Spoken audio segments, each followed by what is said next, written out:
प्रियंका जी बार बार आरोप ये लगा रहे हैं कि आप लोग ही संवेदनाएं दिखा देते हैं, जब आपको पता है कि इससे माहौल बिगड़ सकता है, आपको पता है कि इससे नाराज हो सकती हैं दीदी, तो इन नारेबाजियों को आज के दिन कम से कम आप लोग ही बंद कर देते। मैंने पूरी बात सुनी है। देखिए 3-4 बातें हैं, धीरे धीरे सबका जवाब दे रही हूँ, ध्यान से सुनिए।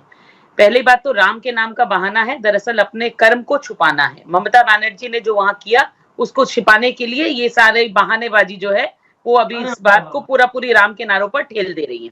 दूसरी बात, अभी मानव जी ने कहा कि कुछ गधे हैं जो राम का नाम ले रहे थे, तो इनकी नजर में जो राम का नाम लेते हैं वो गधे होते हैं। तीसरी बात, जनता जो वहां मौजूद थी, पहले तो मुझे ये बताइए कि वो कोई बीजेपी का प्रोग्राम था? नहीं था। देखिए ये फिर बीच में बोल रहे हैं, तो मेरे ख्याल से जो बीच में बोलता है उसे क्या बोला जाता है ये बखूबी जानते हैं। तो वहां पर जो जनता मौजूद थी वो बीजेपी की जनता थी, वो पश्चिम बंगाल की जनता थी। ये अपने गांव में स्टेशनरी बिजनेस शुरू करके हर महीने 2 लाख कमा रहे हैं। आपके गांव में भी ये करना है तो फ्रीडम ऐप को अभी डाउनलोड कीजिए।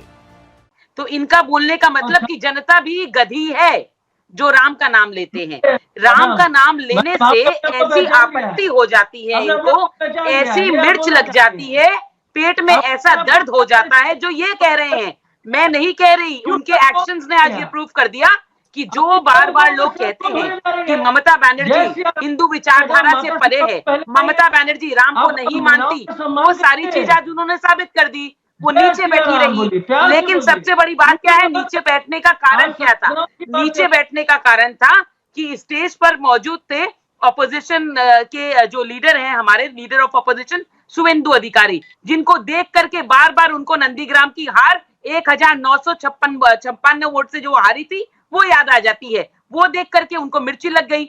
इतने बार रेलवे मंत्री के बोलने के बावजूद, एक सेंट्रल मिनिस्टर के बोलने के बावजूद उन्होंने अपने आप को पहले रखा, जो कि वो हमेशा करती है। और दूसरा नारा जो आपने वहां सुना कि भारत माता की जय, भारत माता की जय, हमने भारत के उस पूत के लिए कहा जो आज ऐसी घड़ी में भी अपने देश को जिन्होंने सामने रखा, अपनी डेडिकेशन, अपने कमिटमेंट को दिखा करके प्रधानमंत्री जो वहां मौजूद हुए और उन्होंने उस मीटिंग को अटेंड किया, उसके लिए हमने कहा भारत माता की जय। वो मोदी जी को संबोधित करते हुए जनता ने उनको रेस्पेक्ट दिखाया, ठीक है, क्योंकि इसे कहते हैं कमिटमेंट। और जिनको ये गधा कह रहे थे, तो मैं कहती हूं हमारी पार्टी में ऐसे कार्यकर्ता से लेके लीडर हैं जो nation first, party second and self last. लेकिन आज के दिन कम से कम सियासत नहीं होनी चाहिए थी उस कार्यक्रम में जिसमें आपको पता है कि प्रधानमंत्री नरेंद्र मोदी जुड़ रहे हैं और अभी अभी उन्होंने अपनी माता जी को मुखाग्नि दी है। मेरा सवाल इसी बात को लेकर था। मानव जी मैं आऊंगी आपके पास, बाकी मेहमान भी उनको चर्चा में ले आऊं।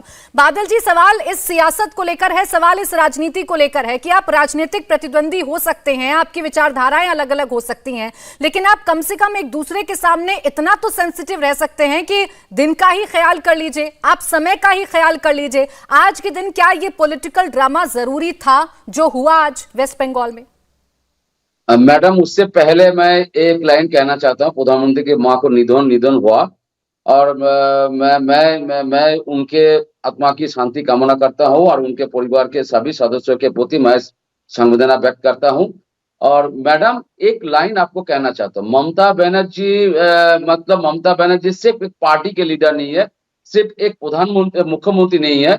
ममता बनर्जी लाखों करोड़ों लोगों के लिए, जो वर्कर्स है, बहुत सारे लोग हैं जो लोग ममता बनर्जी को प्यार करते हैं। ममता बनर्जी खुद एक आइडियोलॉजी है, ममता बनर्जी खुद एक आदर्शवाद है। हम सब ममता बनर्जी को ममताइज्म अर्थात उनका आदर्शवाद को हम सब मानते हैं। और एक बात मैडम, एक सरकारी प्रोग्राम है, रेल मिनिस्ट्री बंगाल में प्रोग्राम हो रहा है, सरकारी प्रोग्राम है, सेंट्रल गवर्नमेंट का प्रोग्राम, खुद प्रधानमंत्री है और 9 मिनिस्टर है, विरोधी लीडर है, सबके सामने एक एमएलए जय श्री राम नारा लगाने का कोई जरूरत था? ये अपने गांव में स्टेशनरी बिजनेस शुरू करके हर महीने 2 लाख कमा रहे हैं। आपके गांव में भी ये करना है तो फ्रीडम ऐप को अभी डाउनलोड कीजिए।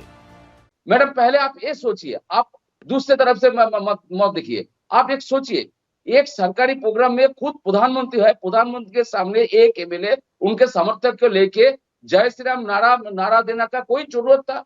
मैं यही आपको सवाल, यही मैं आपको पूछना चाहता हूँ। और सारे आपके चैनल के माध्यम में जो पूरे देश के जो करोड़ों लोग देख रहे हैं, मैं उन सभी को कहना चाहता, जय श्री राम भाजपा का, आरएसएस का एक नारा है, राम के नाम पर ये लोग वोट मांगते हैं, राम के नाम पर ये लोग स्लोगन देते हैं, राम के नाम पर ये लोग नारा देते हैं, और सरकारी प्रोग्राम को काटने क्यों दौड़ता है? एक क्या बात है? दूसरा कुछ कीजिए, वंदे मातरम स्लोगन दीजिए, जय हिंद बोलिए, जय हिंद बोलिए, वंदे मातरम कीजिए, भारत अरे माता की बादल जय। जी, बादल जी, पहली बात तो इसको लेकर आपत्ति कई बार आप जता चुकी है टीएमसी, सब कई बार जता चुकी है। आप ही ने तो कहा ना कि ममता बनर्जी सिर्फ सीएम नहीं है, ममता बनर्जी सिर्फ नेता नहीं है, वो अपने आप में एक आइडियोलॉजी है, तो कम से कम उनसे तो हमें शिष्टाचार की उम्मीद कर सकते हैं ना। इंडिया टीवी हर वक्त हर जगह डाउनलोड करने के लिए सर्च करें India TV news Google play store या ऐप स्टोर पर।